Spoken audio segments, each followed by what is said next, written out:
laba madaxweyne oo Afrikaan ah ayaa u hambalyeeyay hogaamiyaha mucaaradka Jamhuuriyadda Dimuqraadiga ee Congo Felix Tshisekedi guushii uu ka soo gaaray doorashadii madaxtinimo ee dalkaasi ka dhacday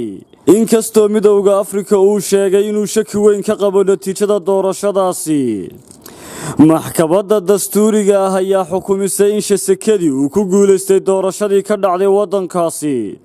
kadib markii ay diideen dooda musharaxii la tartamayay ee Martin Fayulu waxa uu Martin sheegay in Tshisekedi uu heshiis la galay madaxweynaha xukunka ka sii degaya Joseph Kabila kooxda Mr Tshisekedi ayaa iyadu arintaasi beenisay madaxweynaha wadanka Kenya Uhuru Kenyatta iyo madaxweynaha Koonfur Afrika Cyril Ramaphosa ayaa hambalyadooda durtaba horay ka diray Mr Ramaphosa ayaa ugu baaqay dhammaan dhinacyada inay xushmeeyaan go'aanka maxkamadda dastuuriga ayna ku dadaalaan nabadda urur goboleedka Koonfur Afrika ayaa sidoo kale soo dhaweeyay guusha madaxweyne Tshisekedi isagoo ugu baaqay dhammaan dadka wadankaasi Congo inay taageeraan madaxweynahooda cusub ee la doortay si ay u ilaaliyaan midnimada nabadda iyo xasiloonida dalka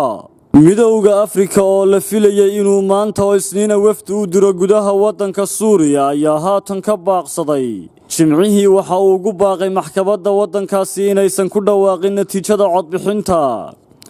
Mr Fayulu ayaa waxa uu sheegay inuu yahay madaxweynaha saxda ah waxa jirta eedayn ah in doorashadaasi lagu shubtay Mr Fayulu ayaa sidoo kale ugu baaqay taageerayaashiisa inay abaabulaan dibadbaxyo aan rabshado wadan si ay ugu difaacaan madaxbannaanida dalkaasi Congo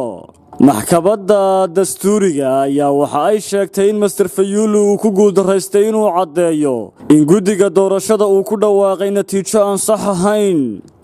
waxa ay ku dhawaaqday Felix Tshisekedi inuu yahay madaxweynaha Jamhuuriyadda Dimuqraadiga ee Congo waxaase la filayaa in muddo 10 maalmood gudahood lagu dhaariyo madaxweynahaasi cusub ee la doortay Felix Tshisekedi